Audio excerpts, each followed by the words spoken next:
Sa gitna ng bagyong Yolanda, may isang lalaking duguan ang natagpuan sa sapa. Dala ang kahoy na may pako na ginamit daw laban sa halimaw. Ang kwento niya ay puno ng mga kababalaghan at mga matang hindi kumukurap na nagmamasid mula sa ilalim ng tubig.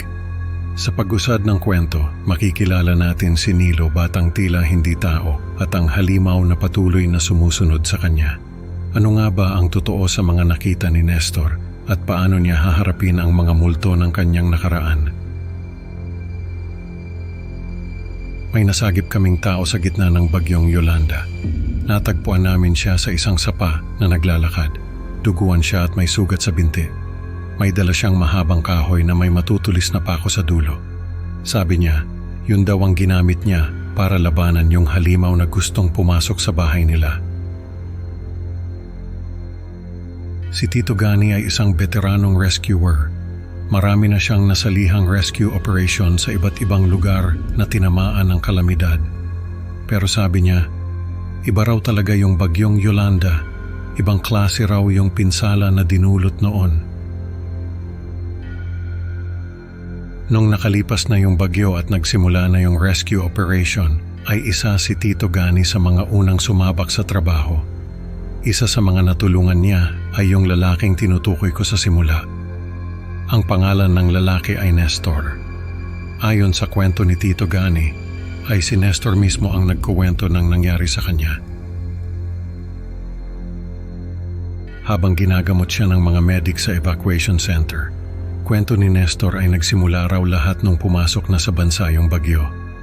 Nag-iisa lang siya sa bahay dahil nasa Maynila yung pamilya niya.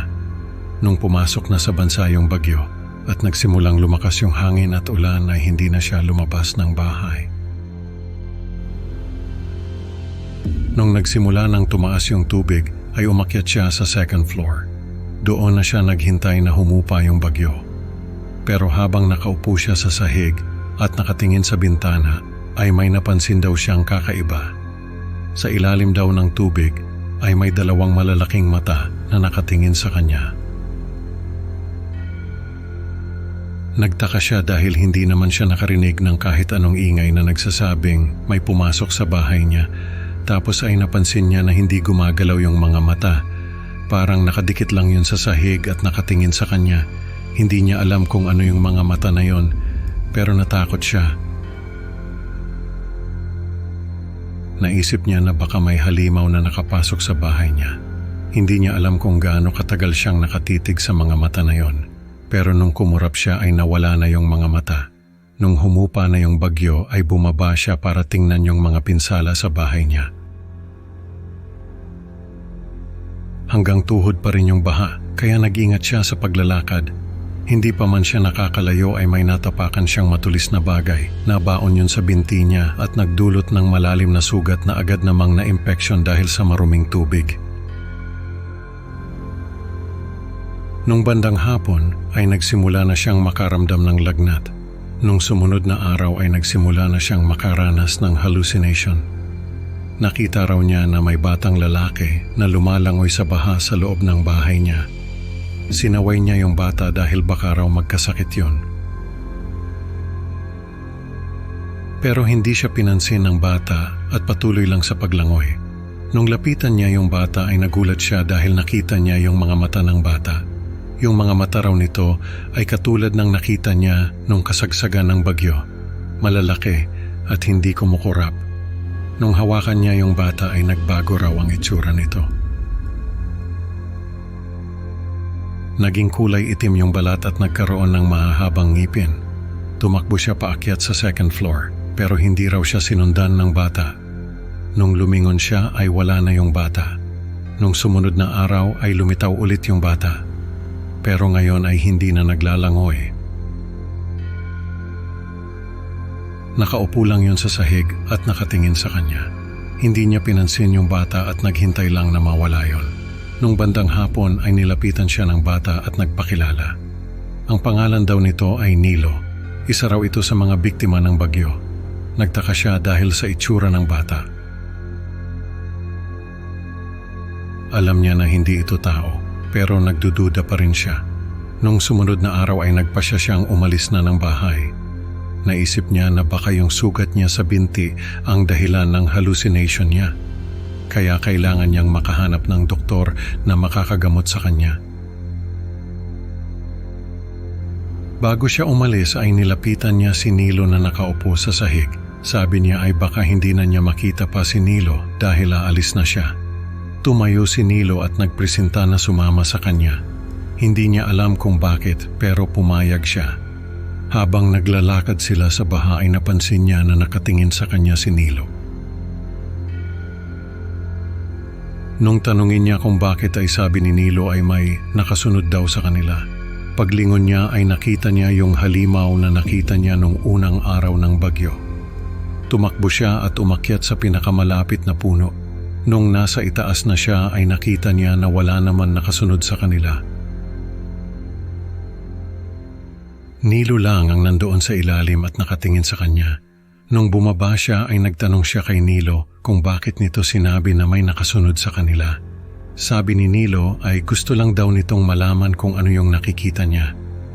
Nagpatuloy sila sa paglalakad. Nung makarating sila sa dulo ng sapa ay nagulat siya dahil nakita niya yung bahay nila. Naisip niya na baka naliligaw lang siya. Pero nung makita niya yung bahay nila na hindi man lang naapektuhan ng bagyo, ay nagtataka siya. Lumapit siya sa bahay nila at sumilip sa bintana. Nakita niya yung sarili niya na nakaupo sa sahig. Nung lingunin niya si Nilo ay wala na ito. Bumalik siya sa sapa at tinanong yung sarili kung ano ba talaga ang nangyayari. Nung bumalik siya sa bahay nila ay nakita niya na may nakatayo sa harap ng pinto. Nakatalikod yun sa kanya. At nung lumingon ay nakita niya na yung halimaw na may malalaking mata. Tumakbo siya pabalik sa sapa at kumuha ng mahabang kahoy na may nakatusok na pako. Nung bumalik siya sa bahay nila ay nakita niya yung halimaw na nakatayo sa harap ng bintana at nakatingin sa loob. Sinugod niya yung halimaw at pinaghahampas ng kahoy na dala niya, pero hindi raw tinatablan yung halimaw. Naisip niya na baka hindi na talaga tama yung isip niya, kaya hindi niya natatamaan yung halimaw. Pero kahit ganoon ay hindi siya tumigil sa paghampas sa halimaw.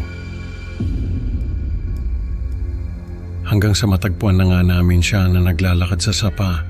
Duguan yung binti niya dahil sa malaking sugat na nakuha niya sa bahay nila.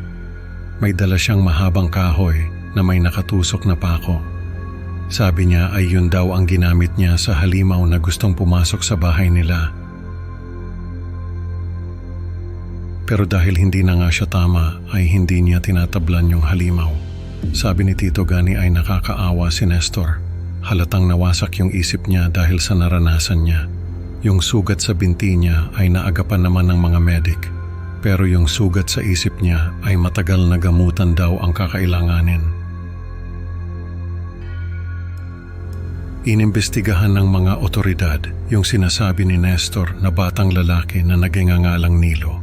Pero wala silang natagpo ang batang nawawala na may ganoong pangalan. Sa kwento ni Nestor, natutunan natin na minsan ang ating mga takot ay bunga lamang ng ating isip. Salamat sa pakikinig mga kaibigan. Huwag kalimutang mag-like at subscribe para sa mas marami pang nakakatakot na kwento. Hanggang sa susunod, ingat sa mga matang nagmamasid mula sa dilim.